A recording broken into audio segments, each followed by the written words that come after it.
Dear students, अॼु जो video तमामु इंट्रस्टिंग वीडियो आहे, सो आख़िर ताईं लाज़मी ॾिसिजो। अॼु जे वीडियो में मां वाला खणी आयो आहे जीके जा 4 मोस्ट इंपॉर्टेंट सवाल जेके टेस्ट जे अंदरि तव्हां खां पुछी सघनि था। ठीकु, फर्स्ट ऑफ ऑल असां वटि क्वेश्चन आहे, where is the Great Wall. हाणे तव्हां खां पुछी सघनि था त ग्रेट वॉल जेको आहे उहा किथे आहे। मां तव्हांखे ॿुधाईंदो आहियां त ग्रेट वॉल चाइना मुल्क में आहे। अच्छा, ग्रेट वॉल दुनिया जी डिघी दीवार आहे जेका क़दीम वक़्त में हमलनि खां बचाव लाइ ठाही वई आहे।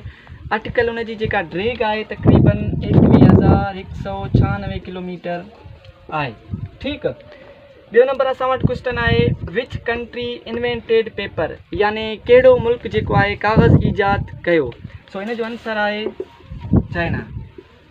ठीकु आहे, यानी सभ खां पहिरियां ईजाद कंदड़ जेको आहे कागज़ चाइना मुल्क आहे। अच्छा, चाइना जा माण्हू कागज़ ईजाद थियण खां अॻु में पथरनि, जानवरनि जी चमड़ी या बांस सां लिखंदा हुआ। ठीकु, टियों नंबर असां वटि क्वेश्चन आहे, which country is called land of rising sun, यानी कहिड़े मुल्क खे उभरंदड़ सिज जी धरती सॾियो वेंदो आहे। सो आंसर आहे असां वटि जापान। ठीकु आहे, जापान मुल्क मशरक़ी पासे आहे जिते सिज तमामु जल्द निकिरे थो, उन करे उनखे उभरंदड़ सिज जी सरज़मीन सॾियो वेंदो आहे। ठीकु, आख़िरी असां वटि क्वेश्चन आहे, which is smallest country in the world, यानी दुनिया जो नंढड़ो मुल्क कहिड़ो आहे।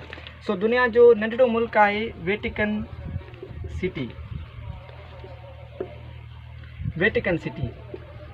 ठीकु, अच्छा, हिन जी जेका 0.49 चौरस किलोमीटर ते मुश्तमिल आहे।